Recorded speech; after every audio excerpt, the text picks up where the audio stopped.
Donc le phénomène dont je vais vous parler, oui, on retourne sur le XVIIe siècle, est pour vous parler d'un phénomène assez amusant, en tout cas pas très connu sur les estampes anciennes, mais qu'en revanche vous connaissez bien pour des périodes plus contemporaines, en particulier sur une image d'Épinal, qui est tout ce qu'on peut faire avec une image et la capacité du coup à s'approprier une image pour faire autre chose, que ça a été prévu par le producteur de cette image ou que ça ne l'est pas, ou que ça n'ait pas été prévu. C'est quelque chose qui n'est pas forcément pris en compte ou très connu ou très mis en valeur quand on parle du XVIIe siècle, où on aura une vision de l'art souvent comme très digne, prestigieux, avec Poussin, avec Champaigne et ainsi de suite. Et en fait, il y a toute une production qui n'a rien à voir avec ces questions artistiques et qui se fondent sur le fait que les estampes sont, comme vous le savez ici, des images qui servent à faire beaucoup de choses et que l'art n'est finalement qu'une petite partie. Et donc, c'est finalement à partir de ces images non directement artistiques ou pas seulement faites pour ça qu'on va pouvoir recréer chez le lecteur, chez celui qui regarde, chez celui qui va utiliser ces images, une recréation dans un second temps. Alors, en fait, il se trouve que les estampes, par leur nature même, appellent à un certain nombre de recréations, à une certaine créativité chez celui qui va réutiliser par ses manques mêmes. C'est-à-dire que une estampe est, en tout cas au XVIIe siècle, elle s'est évoluée au fur et à mesure, une image en noir et blanc, et donc le fait même qu'il n'y ait pas de couleur va demander à ce que la personne qui achète cette estampe intervienne ou fasse intervenir une personne pour mettre en couleur. Là, on aura du coup une créativité plus ou moins grande, plus ou moins prévue, c'est-à-dire que ces mises en couleur vont pouvoir être faites de manière individuée, de manière originale, quand c'est une commande qui est faite sur une épreuve en particulier, mais qu'on a en même temps la création, très rapidement, de corps de métiers qui se spécialisent dans ces questions. Et là encore, l'image d'Épinal est un très bon exemple dans vraiment la spécialisation,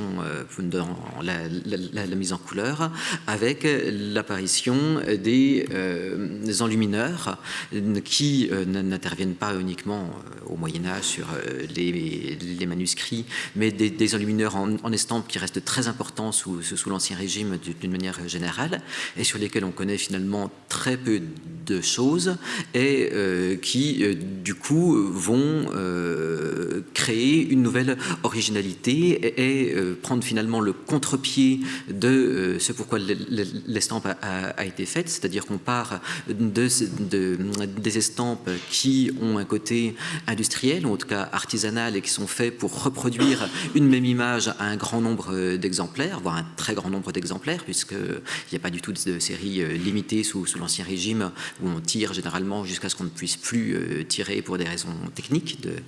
de plaques qui s'abîment, et qu'à partir de ça, on va individuer à un point tel qu'on arrive à des pratiques telles que celles que je vous montre là, où finalement ce caractère individuel est recréé à partir d'une estampe, va devenir centrale, et que cette estampe ne sera finalement que le point de départ d'un travail personnel qui va être fait par le véritable artiste, qui n'est plus le graveur, mais l'enlumineur. Et ce que je vous montre, c'est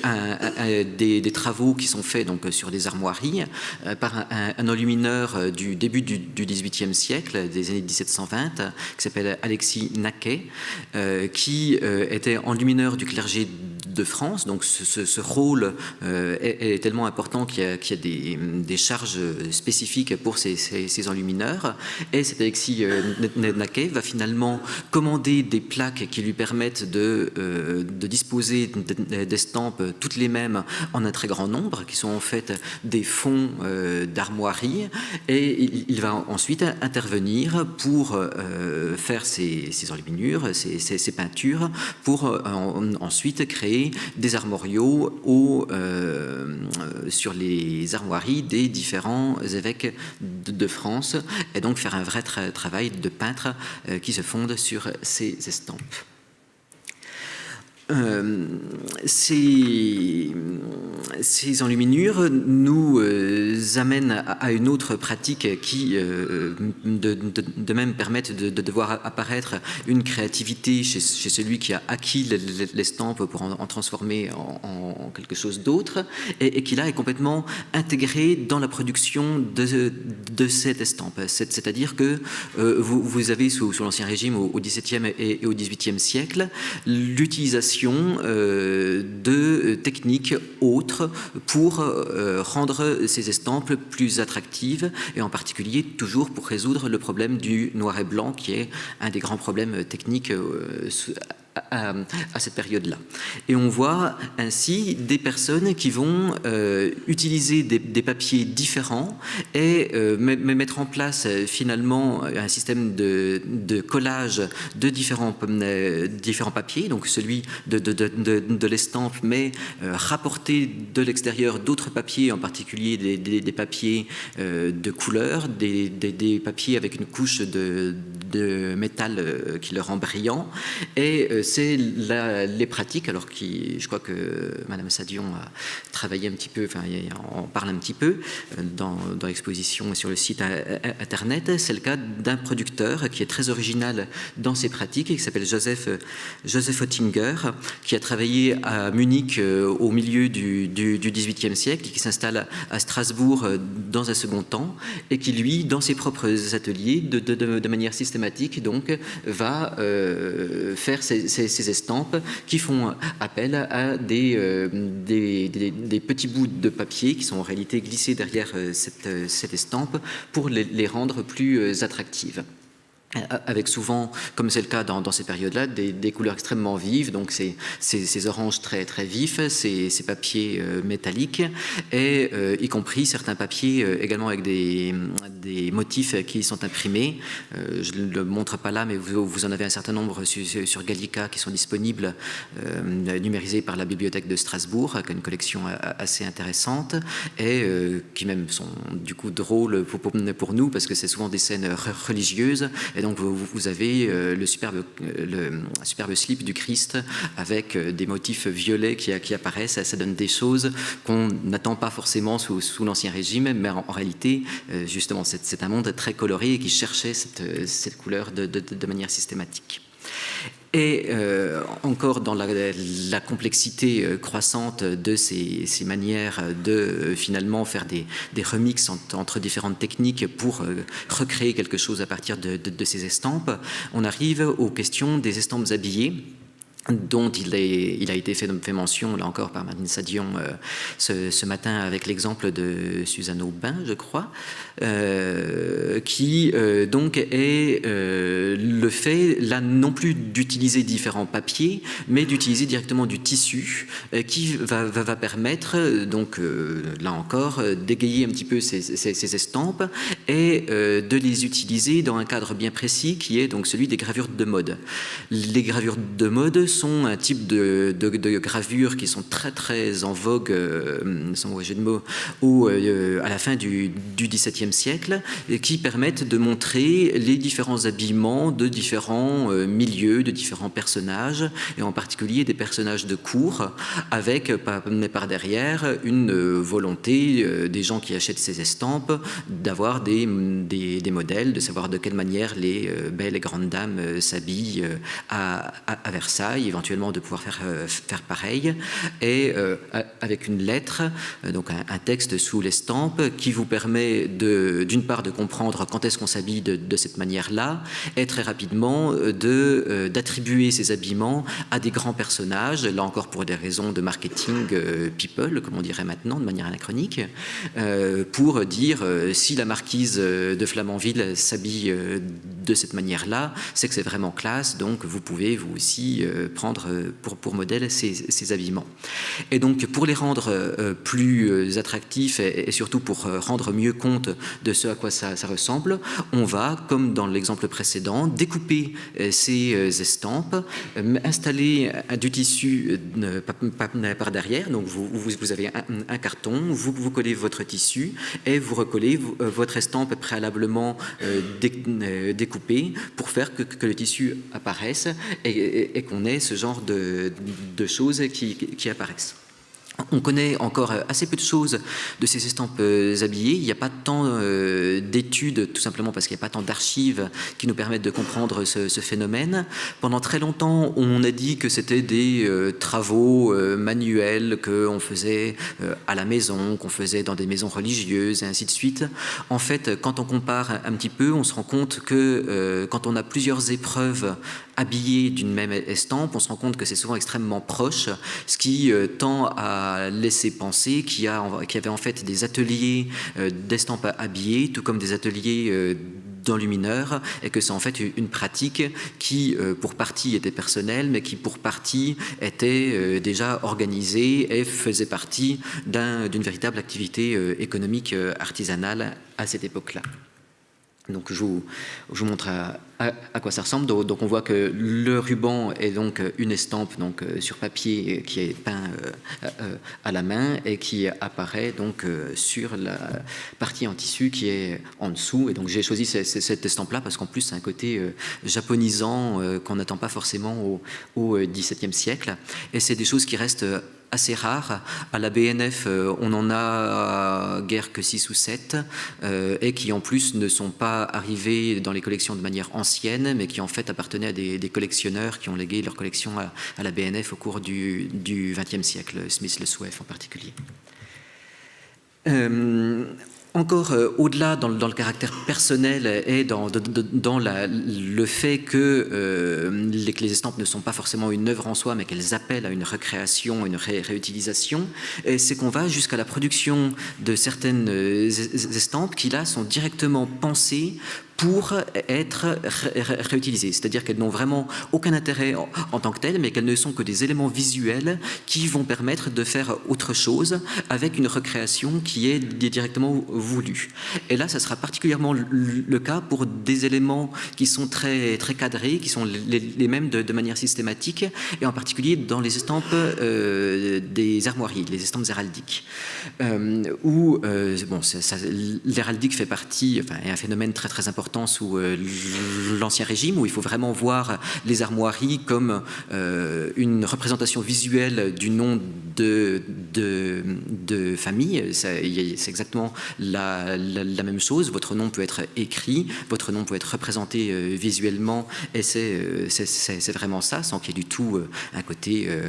snob ou quoi que ce soit, comme on peut se représenter les armoiries actuellement. Et du coup, vous aurez de la production d'estampes, souvent sur bois, qui vous permet de décorer et même de coller ces estampes pour ensuite en faire ce que vous voulez, en particulier des arbres généalogiques. Donc c'est ce que je vous montre là, où en fait vous avez votre fond que vous achetez et ensuite vos petites pastilles en fonction des familles que vous voulez représenter, et vous faites vos espèces d'images Panini pour ensuite faire votre petite généalogie, et que même si vous ne savez pas dessiner, vous pouvez faire des choses avec des éléments finalement préfabriqués et créer votre propre œuvre à partir d'éléments préfabriqués. Quand on parle des insuffisances, et en restant dans ces questions d'héraldique et de généalogie, il y a un autre problème dès qu'on essaie de faire des recueils, c'est que ça se périme très vite. Et donc, quand on va faire appel aux acheteurs pour faire évoluer ces estampes, ça va être aussi pour des questions temporelles, de simplement prendre en compte le fait qu'une estampe est publiée à un instant T, et que parfois elle va avoir besoin d'évoluer dans le temps, ce qui sera le cas en particulier quand on publie des armoriaux, où on va vous vendre la liste de tous les cardinaux français, la liste de de tous les ministres, mais on sait très bien que c'est en 1673 et que 3 ans plus tard, ça sera obsolète et que ça vous embête bien parce que vous avez mis de l'argent pour acheter ça et donc c'est un petit peu bête. Et donc là encore, on va prévoir et faire appel aux capacités de l'acheteur lui-même pour qu'il mette à jour. Et donc on va sur ces cartes, sur ces grands recueils, laisser de l'espace blanc pour que vous puissiez soit racheter là encore vos petites images que vous collerez dans un second temps, soit faire appel à un dessinateur plus ou moins bon pour compléter ça. Et c'est ce qu'on voit donc aussi sur cette carte-là, où en plus on va faire appel au crowdsourcing, c'est-à-dire la capacité du public de non seulement mettre à jour et participer à la création sur l'épreuve qu'il a achetée lui-même, mais sa capacité à faire en sorte que les nouvelles éditions soient mises à jour pour les autres personnes qui viendront dans un second temps. Et alors on le lit mal en bas, mais il est marqué là que les personnes qui achèteront cette estampe sont appelées à donner des renseignements sur les armoiries des personnes qui interviennent qui devront être représentées pour faire en sorte que les nouvelles éditions soient à leur tour plus à jour. Autre type de recréation à partir des estampes, de manière là un petit peu plus artistique que les exemples plus pratiques que j'ai présentés auparavant, c'est la réutilisation des estampes pour faire des découpages, mixer ensemble plusieurs estampes, les mêler à d'autres capacités de création qui vont être là encore de l'enluminure, de la calligraphie, pour recréer quelque chose de nouveau. C'est quelque chose qui se fait de manière assez systématique à un bas niveau, c'est-à-dire que dès que vous regardez un recueil d'estampes anciens, vous aurez besoin d'une page de titre et qu'on va trouver ce genre de choses où le centre de votre estampe va être évidé et que vous allez écrire au centre ce que vous voulez pour faire une espèce de page de titre comme on a tous fait sur nos cahiers quand on était petit, mais que là, pour que ce soit plus joli, on a besoin d'une image. Une image, c'est une estampe à cette époque-là parce que ça coûte moins cher et que c'est accessible facilement. Mais certains vont encore bien au-delà et vont créer de véritables œuvres en partant de cette idée-ci. Alors, en mettant en œuvre de la calligraphie, essayer en tout cas de faire des titres qui soient plus jolis et en n'utilisant pas n'importe quelle estampe, mais des frontispices particulièrement réussis par des grands artistes très prestigieux, comme par exemple cette page qui vient en fait de la thèse qui a été faite par le fils de Turenne. Donc c'est un très beau livre illustré qui est publié, et donc certains vont donc directement découper le texte qui est au milieu pour en faire une page de titre de cette sorte. Et que ça va encore au-delà jusqu'à créer de véritables œuvres. Et en particulier, de ce point de vue, il y a une personne qu'on essaie de faire émerger, parce que c'est des pratiques qui, là encore, sont complètement inconnues et peu prises en compte, parce que justement, ce ne sont pas des œuvres officielles, c'est pas des œuvres qui étaient vendues, c'est pas des choses qu'on peut mettre dans des cases bien claires, ceci est une peinture, ceci est une gravure, mais c'est des choses un petit peu hybride et qui n'était pas forcément bien compris il y a encore peu de temps. Pour vous donner un exemple, dans les collections du département des estampes, pour une de ces œuvres hybrides dont je vous parle, c'est une estampe de Sébastien Leclerc qui a été utilisée. Donc Sébastien Leclerc, un des plus grands aquafortistes du XVIIe siècle, quand Maxime Préau, qui pourtant est quelqu'un d'une part de très intelligent et d'autre part qui était là il n'y a pas très longtemps, a fait le catalogue raisonné de Sébastien Leclerc, il a marqué à côté de cette planche que cette planche a été vandalisée, quoi, en gros, enfin, que ça lui semblait vraiment un sacrilège d'avoir découpé ça pour faire autre chose, alors que c'est en réalité justement des choses qui marquent une créativité et des usages qui à mon avis sont importants, mais donc un petit peu sous-estimés. Et donc la principale personne qui fait ce genre de choses, et on a maintenant un corpus de plusieurs dizaines de planche s'appelle François de Lapointe, qui est quelqu'un qui est un petit peu régional pour vous, mais pas un petit peu plus loin, qui est originaire de Verdun, donc qui n'est pas lorrain, qui naît vers 1640 et qui lui a justement un parcours un petit peu étrange, qui est entre différentes formations, différentes capacités artistiques, puisque c'est à l'origine, c'est un fils de soldat qui travaille dans un premier temps comme géomètre, et qui en particulier fait des dessins qui sont très beaux, mais qui sont pour un usage très pratique, qui sont le relevé de places fortes, et qui, à partir de ses capacités de géomètre et de dessinateur, va devenir graveur pour dessiner des cartes géographiques. À partir du moment où il grave des cartes géographiques, il va se mettre à graver la lettre de certaines estampes et à graver des armoiries, parce que ça demande les mêmes capacités pour faire une carte, pour faire de la lettre et pour faire des armoiries. Et à partir de là, il est dans un milieu de graveur. Il épouse la sœur du graveur Pierre Brissard, qui est un des graveurs importants de cette époque-là, et il va donc faire un certain nombre d'œuvres, et en particulier ces collages un petit peu étranges, où il va donc utiliser différentes estampes qu'il va découper, qu'il va recoller les unes sur les autres pour faire ces choses qui servaient là encore très certainement de pages de titres pour des recueils, soit d'armoiries, de cartes géographiques, pour des classements d'estampes par ordre chronologique et ainsi de suite. Et ça va très loin, puisqu'il utilise jusqu'à une dizaine d'estampes différentes pour faire une seule composition telle que celle-ci, sans aucune logique interne, c'est-à-dire qu'il va utiliser des estampes de très bons artistes comme de gens plus médiocres. Il va utiliser certaines estampes qui sont assez chères, de manière surprenante, certainement en lien direct avec les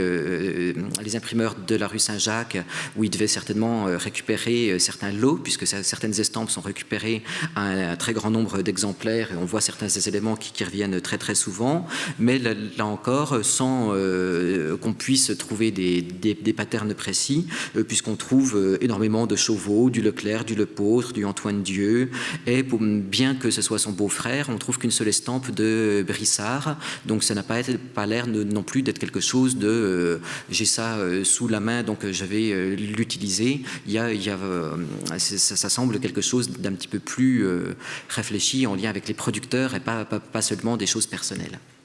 Donc, je vous montre oui, je me dépêche. Un autre exemple qui est assez spectaculaire, parce qu'il recrée complètement une chambre à coucher avec de nombreux personnages qui viennent voir le roi qui était malade à cette époque-là. Et en fait, les petits poutis au-dessus sont une estampe, les armoiries en sont une autre, les colonnes en sont une autre, les tapisseries sur le côté en sont une autre, les personnages en sont une autre. C'est véritablement une recréation complète à partir d'éléments qui, à l'origine, n'avaient rien à voir. Et donc je conclus juste pour dire que c'est intéressant en tant que tel, parce que c'est un phénomène qui a été assez mal compris, non pris en compte, que ça fait émerger des noms qu'on connaissait très très mal, et que ça permet d'avoir un autre point de vue, que ça permet aussi pour un autre public de faire comprendre que les estampes anciennes, c'est des phénomènes extrêmement vivants et très intéressants, et qu'il ne faut pas du tout voir ça comme justement les vieilles perruques qui font des sous-tableaux qu'on va mettre au mur et que vous avez chez votre grand-mère et que vous ne regardez pas parce que c'est en noir et blanc et que c'est moche, mais que c'est quelque chose où il y a véritablement une créativité personnelle, que ça évolue, qu'il se passe plein de choses et que c'est très amusant, et que par ailleurs, ce qui est très amusant, c'est qu'on retrouve exactement les mêmes pratiques que ce qu'on trouve sur Internet actuellement, avec des détournements d'images, des réutilisations, des remixes, et que quand en particulier il y a des questions qui se posent sur la légitimité à faire ça, est-ce qu'on peut réellement détourner une image, est-ce que le droit d'auteur empêche de faire telle ou telle chose. On se rend compte que c'est des questions finalement du XXe siècle, mais que autant c'est des questions qui sont, enfin, des enjeux qui réapparaissent au sein du XXIe siècle, mais ce sont des pratiques qui existaient à cette période-là, à une époque où justement ces carcans n'existaient pas. Et ce qui fait qu'il est assez amusant de voir que quand on a maintenant des activités sur Internet de la part des institutions patrimoniales pour mettre en valeur ces estampes, on va de nouveau refaire des recréations. Alors là, on ne le voit pas. Si vous pouvez éventuellement cliquer dessus, parce que ceci est un GIF qui montre que la volonté... Ah oui, moi j'ai la main.